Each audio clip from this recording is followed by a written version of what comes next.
Every parent's heard their kids shout, "I don't want to go to school," at least once or twice. But what happens when it starts to become a pattern?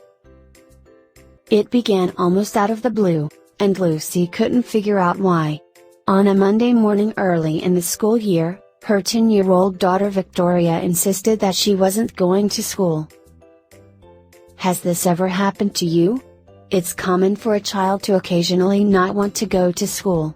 They may not be ready for a test, have missing homework, or just want to watch TV or play instead. But Victoria's insistence made Lucy wonder, was something else wrong? Though Victoria was a good student with many friends, she was also sometimes anxious. When her daughter could give no explanation, Lucy told her gently, "You have to go to school, and I have to go to work." But Victoria was not budging.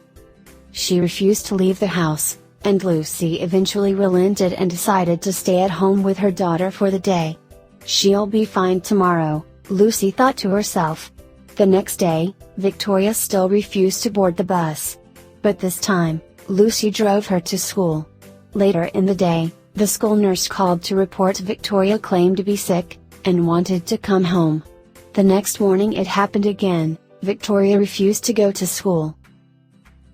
The pattern continued for several weeks, until Lucy became really worried and made an appointment with her pediatrician. After examining Victoria, Dr. Chen said she was physically fine, but noted that Victoria was anxious, and that talking about school upset her. Lucy agreed, and added, "Just driving by the school gets Victoria worked up." "There's a name for this," Dr. Chen said. "It's called school refusal, and it's more common than you might think." She made several suggestions, including not forcing full attendance at school right away. "Still, it's important that Victoria go back to school," said Dr. Chen. "The longer she stays away, the harder it will be for her to return. But it will be best if she is allowed to re-enter gradually." Dr. Chen made a few more suggestions. "Give these things a try, and come back in a month.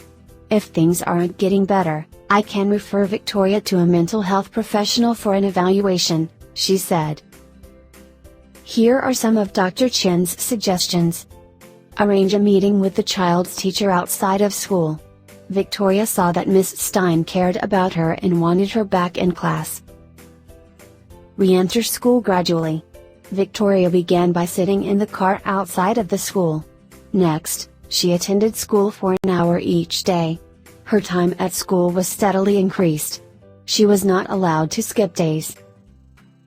Involve the school counselor or social worker for support and ideas.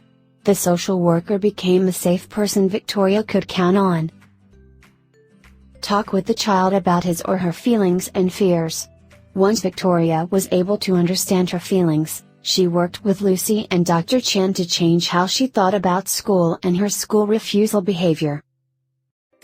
Discuss what's fun about school, such as being with friends and playing at recess.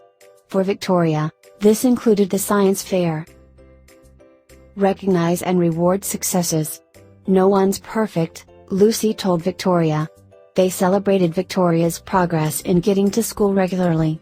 Working toward a goal is more fun when there's a reward at the end. Set a time limit on interventions. If they don't work, reconnect with your pediatrician and consider a mental health assessment by a child, adolescent psychiatrist. Progress didn't happen overnight.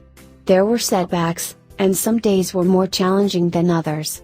But Lucy believed that things would improve for Victoria, and she said so often. Eventually, Victoria was in school all day, every day. Things gradually returned to normal. Caught up in their busy lives, Lucy and Victoria didn't talk much about Victoria's period of school refusal. There were soccer games and choir concerts and spelling bees. And a nice beach vacation over spring break. The night before school started again, Lucy tucked Victoria into bed.